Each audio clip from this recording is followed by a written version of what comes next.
നമസ്കാരം. വാർത്തകൾ വായിക്കുന്നത് ഷീല കുരാക്കാർ. അഖിലേന്ത്യാ പണിമുടക്ക് ഇന്ന് അർദ്ധരാത്രി മുതൽ.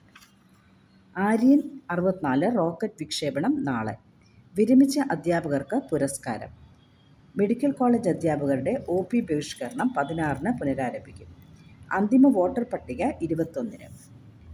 +1 പരിഷ്കരിച്ച പുസ്തകങ്ങൾ അടുത്ത അധ്യയന വർഷം മുതൽ. CBSE 12ാം ക്ലാസ് ബോർഡ് പരീക്ഷയിൽ ഓൺ സ്ക്രീൻ മാർക്കിംഗ്. വാർത്തകൾ വിശദമായി. അഖിലേന്ത്യാ പണിമുടക്ക് ഇന്ന് അർദ്ധരാത്രി മുതൽ.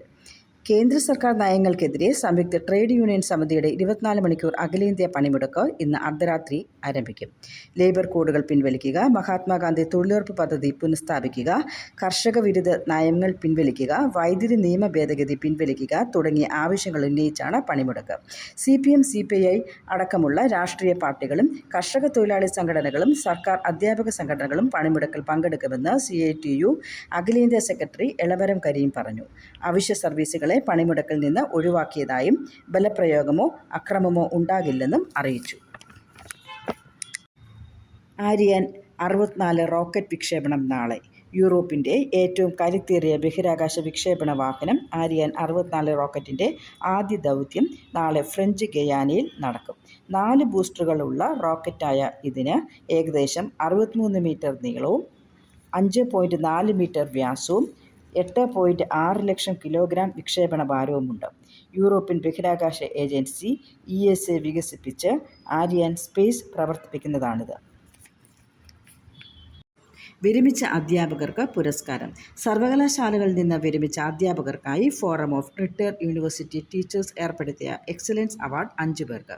കാസർഗോഡ് കേന്ദ്ര സർവകലാശാല മുൻ vice chancellor doctor G. Gopakumar, Kerala സർവകലാശാല മുൻ dean doctor TS Aniruddhan, Kannur സർവകലാശാല retired professor doctor KP Santhosh, Kalamandalam retired professor Eswaranunni, സംസ്കൃത സർവകലാശാല മുൻ ഡീൻ ഡോക്ടർ DM നീലകണ്ഠൻ എന്നിവർക്കാണ് പുരസ്കാരം. 27-ന് 3-ന് തിരുവനന്തപുരത്തെ കേരള സർവകലാശാല സ്റ്റുഡൻസ് സെൻറ്ററിൽ നടക്കുന്ന സമ്മേളനത്തിൽ മന്ത്രി P. രാജീവ് അവാർഡുകൾ സമ്മാനിക്കും.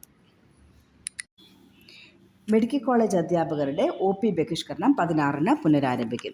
ശമ്പള കുടിശ്ശികയുടെ കാര്യത്തിൽ സർക്കാർ നൽകിയ ഉറപ്പ് പാലിക്കാത്തതിനാൽ ഗവൺമെൻറ് മെഡിക്കൽ കോളേജുകളിലെ ഡോക്ടർമാർ അനിശ്ചിതകാല OP ബഹിഷ്കരണം 16-ന് പുനരാരംഭിക്കും. ഇന്ന് വൈകിട്ട് 6:30-ന് എല്ലാ മെഡിക്കൽ കോളേജുകളിലും അധ്യാപകരും വിദ്യാർത്ഥികളും രക്ഷിതാക്കളും മെഴുകുതിരി തെളിച്ച് പ്രതിഷേധിക്കും. കുടിശ്ശിക അനുവദിക്കാമെന്ന ഉറപ്പിനെ തുടർന്ന് OP ബഹിഷ്കരണം മരവിപ്പിച്ചിരുന്നു. 19-ന് അനിശ്ചിതകാല ശസ്ത്രക്രിയാ ബഹിഷ്കരണം ആരംഭിക്കുമെന്ന് Kerala government medical college teachers association ഭാരവാഹികൾ പറഞ്ഞു. അനിശ്ചിതകാല അധ്യാപന ബഹിഷ്കരണത്തിനും റിലേ സത്യാഗ്രഹത്തിനും പിന്നാലെ 2-നാണ് OP ബഹിഷ്കരണം ആരംഭിച്ചത്. അന്തിമ വോട്ടർ പട്ടിക 21-ന്. നിയമസഭാ തെരഞ്ഞെടുപ്പിന് മുന്നോടിയായുള്ള അന്തിമ വോട്ടർ പട്ടിക 21-ന് പ്രസിദ്ധീകരിക്കും. സമഗ്ര വോട്ടർ പട്ടിക പരിഷ്കരണത്തിന്റെ ഭാഗമായി 62 നിയമസഭാ മണ്ഡലങ്ങളിൽ നോട്ടീസ് കൈപ്പറ്റിയ മുഴുവൻ പേരുടെയും ഹിയറിംഗ് പൂർത്തിയാക്കി. അർഹതയുള്ള ഒരാൾ പോലും പട്ടികയിൽ നിന്ന് പുറത്താകാതിരിക്കാൻ നടപടിയെടുക്കണമെന്ന് നിർദ്ദേശം നൽകിയതായി മുഖ്യ തെരഞ്ഞെടുപ്പ് ഓഫീസർ രത്തൻ U. കേൽക്കർ അറിയിച്ചു. 14 വീതം മണ്ഡലങ്ങളിൽ ഹിയറിംഗ് പൂർത്തിയാക്കി. തിരുവനന്തപുരം, എറണാകുളം ജില്ലകളാണ് മുന്നിൽ. പാലക്കാട് 10, ആലപ്പുഴ 9 വീതം മണ്ഡലങ്ങളിൽ ഹിയറിംഗ് പൂർത്തീകരിച്ചു.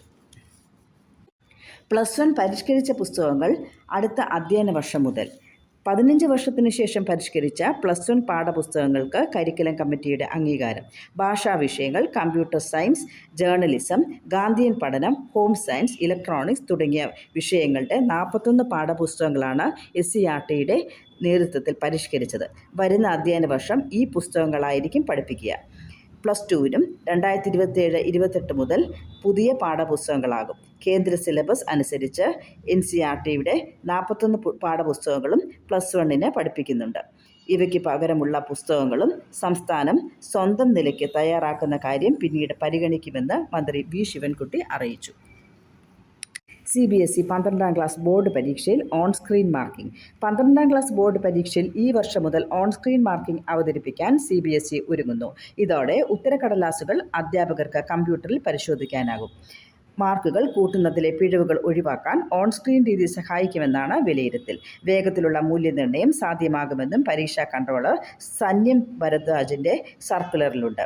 അധ്യാപകർക്ക് അവരുടെ സ്കൂളിൽ തന്നെ തുടരാനും പതിവ് ജോലികളിൽ ഏർപ്പെടാനും ഈ മാറ്റത്തിലൂടെ സാധിക്കുമെന്ന നേട്ടവുമുണ്ട്.